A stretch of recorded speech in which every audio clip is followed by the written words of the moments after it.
नमस्ते। आज हम एक बहुत ही जबरदस्त विषय पर गहराई से बात करने वाले हैं। हम ओरेन क्लैफ की मशहूर किताब पिच एनीथिंग की कॉन्सेप्ट्स को समझेंगे। इसमें हम देखेंगे कि आखिर एक सफल पिच के पीछे का असली बायोलॉजिकल और साइकोलॉजिकल खेल होता क्या है। तो चलिए बिना किसी देरी के शुरू करते हैं। अब सबसे बड़ा सवाल, आखिर 10 में से 9 पिचेस फेल क्यों हो जाती हैं? आप शायद सोच रहे होंगे कि तैयारी में कोई कमी होगी, राइट? लेकिन सच तो ये है कि इसका जवाब हमारी तैयारी में नहीं, बल्कि हमारे ह्यूमन एवोल्यूशन यानी मानव विकास में छिपा है। कुदरत ने इंसानी दिमाग को कुछ इस तरह से वायर किया है कि हम जन्म से ही दूसरों को नए आइडियाज पिच करने के मामले में काफ़ी कमज़ोर होते हैं। सच कहूँ तो ये हमारे हार्डवेयर में ही एक बहुत बड़ी गड़बड़ है। तो सबसे अहम बात जो हमें समझनी है वो ये है कि पिच देने वाले और उसे सुनने वाले के दिमाग के बीच एक बहुत बड़ा बायोलॉजिकल डिस्कनेक्ट होता है। होता क्या है कि जब हम कोई पिच तैयार करते हैं तो हम अपनी नियोकॉर्टेक्स का इस्तेमाल करते हैं। ये हमारे दिमाग का सबसे स्मार्ट, एनालिटिकल और कॉम्प्लेक्स हिस्सा है। लेकिन जो व्यक्ति उस पिच को सुन रहा है उसका दिमाग उस जानकारी को सबसे पहले अपने क्रोकोडाइल ब्रेन से प्रोसेस करता है। और ये क्रोकोडाइल ब्रेन बहुत ही पुराना, डर से चलने वाला और सिर्फ बेसिक चीजों को समझने वाला हिस्सा है। The brain disconnect and evolutionary flaw. चलिए इस इंसानी कम्युनिकेशन की तकनीकी खामी को थोड़ा और करीब से समझते हैं।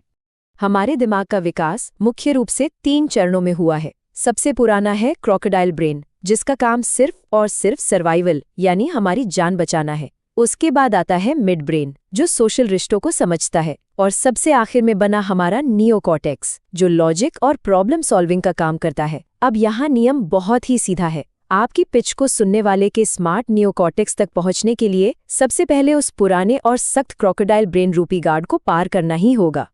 और अगर आपकी पिच उस क्रोकोडाइल ब्रेन को पार नहीं कर पाती तो एंट्री होती है एमिगडाला की। ये हमारे दिमाग का फियर सर्किट है। अगर आपकी पिच बहुत ज्यादा कॉम्प्लेक्स या भारी भरकम है तो क्रोकोडाइल ब्रेन तुरंत उसे एक खतरे के रूप में देखता है। वो सीधा एमिगडाला को सिग्नल भेजता है और फिर सुनने वाले के मन में सिर्फ एक ही ख्याल आता है, यहाँ से भागो या इस मीटिंग को जल्दी खत्म करो। और बस आपकी डील वहीं खत्म। Rules of the crocodile brain. तो आखिर इस आदिम दिमाग को पार कैसे किया जाए? इसके लिए हमें इसके कुछ सख्त नियमों को जानना होगा। ये क्रोकोडाइल ब्रेन असल में बहुत ही बेरहम होता है। आप इसे एक बहुत ही सख्त स्पैम फिल्टर मान सकते हैं, जो लगभग 90% कॉम्प्लेक्स बातों को सीधा रिजेक्ट कर देता है।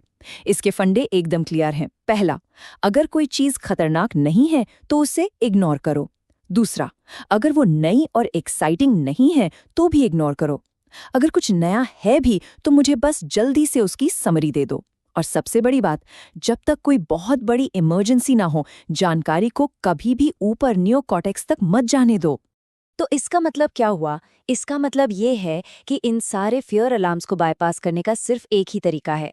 आपको अपनी बात को बहुत ही सेफ, विजुअल और एकदम नए अंदाज में पेश करना होगा। इस क्रोकोडाइल ब्रेन को नयापन चाहिए, एकदम क्लियर ऑप्शंस चाहिए और हाई कंट्रास्ट चाहिए। इसे बीच की बातें समझ नहीं आती, इससे सिर्फ ब्लैक एंड वाइट चीजें पसंद है। Mastering frame control. अब इस ब्रेन डिस्कनेक्ट की प्रॉब्लम को कैसे सॉल्व करें? इसका जवाब एक बहुत ही पावरफुल साइकोलॉजिकल कॉन्सेप्ट में है, जिसे फ्रेम कंट्रोल कहते हैं। अब आप सोचेंगे कि ये फ्रेम क्या होता है?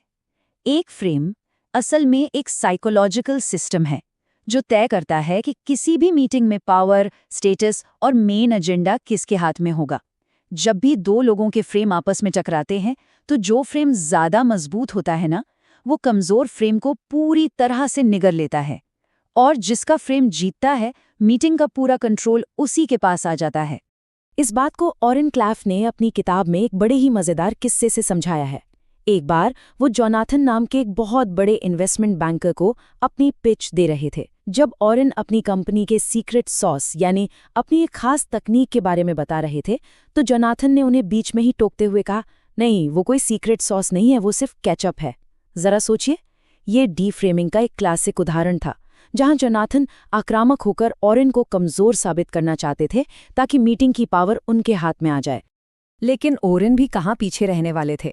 एक और वाक्य है जहां ओरेन एक हेज फंड मैनेजर को पिच कर रहे थे। वो मैनेजर उनकी बात पर ध्यान देने के बजाय आराम से अपना सेब खा रहा था। तो ओरेन ने क्या किया? उन्होंने अचानक उस मैनेजर के हाथ से वो सेब ले लिया, उसे चाकू से बीच से आधा काटा और कहा कि वो एक इक्वल डील यानी बराबर की हिस्सेदारी चाहते हैं। इस एक छोटे से थोड़े अजीब लेकिन मजाकिया कदम ने तुरंत उस मैनेजर का ध्यान खींच लिया। ये अपना खोया हुआ स्टेटस वापस पाने का एकदम कमाल का तरीका था। तो ऐसे अपोजिंग फ्रेम्स का सामना करने के लिए आपको क्या करना चाहिए? देखिए, अगर सामने वाला ईगो या पावर दिखाता है तो पावर बस्टिंग फ्रेम लगाइए।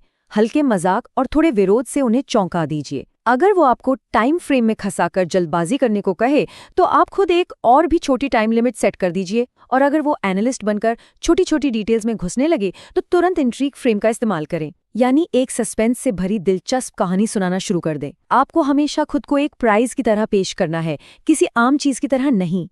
The strong method. Frame control समझने के बाद चलिए अब देखते हैं कि एक सॉलिड पिच का स्ट्रक्चर कैसा होना चाहिए। और ये हमें लाता है STRONG मेथड पर। ये आपके आइडियाज को क्रोकोडाइल ब्रेन से सुरक्षित पार कराने का एक परफेक्ट रोड मैप है। S से सेट द फ्रेम, T से टेल द स्टोरी, R से रिवील द इंट्रिग, O से ऑफर द प्राइज, N से नेल द हुक पॉइंट और आखिर में G से गेट अ डिसीजन। अगर आप इन स्टेप्स को सही से फॉलो करते हैं ना, तो यकीन मानिए आपकी पिच कभी भी बोरिंग या कमजोर नहीं पड़ेगी। The 20-minute pitch.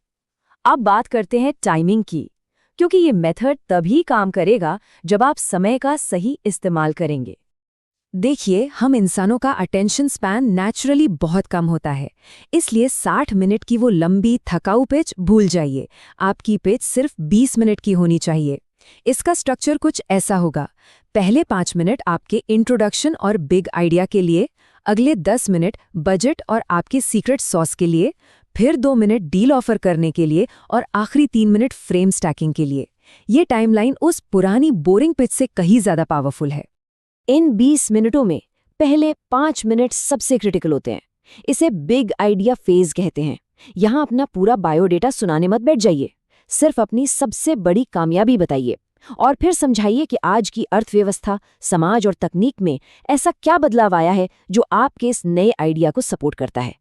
इससे सामने वाले को लगता है कि हाँ यार, ये आइडिया तो आज के समय की जरूरत है, ना कि सिर्फ कोई हवा में मारा गया तीर। Eradicating neediness. अपनी पेज को क्लोज करते समय आपको एक सबसे बड़ी गलती से बचना है, और वो गलती है नीडी दिखना।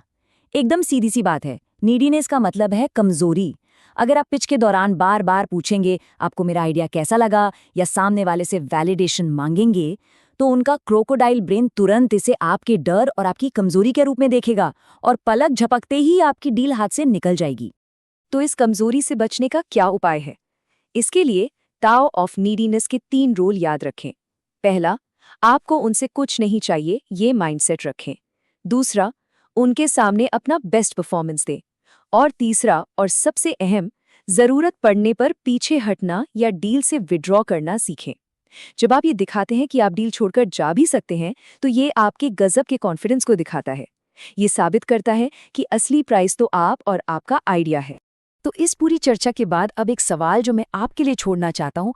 अगली बार जब आप किसी बड़ी और हाई स्टिक्स मीटिंग में जाएंगे, तो आखिर उस फ्रेम का असली मालिक कौन होगा? क्या आप सामने वाले के क्रोकोडाइल ब्रेन को कंट्रोल करेंगे या फिर आप उसका शिकार बन जाएंगे?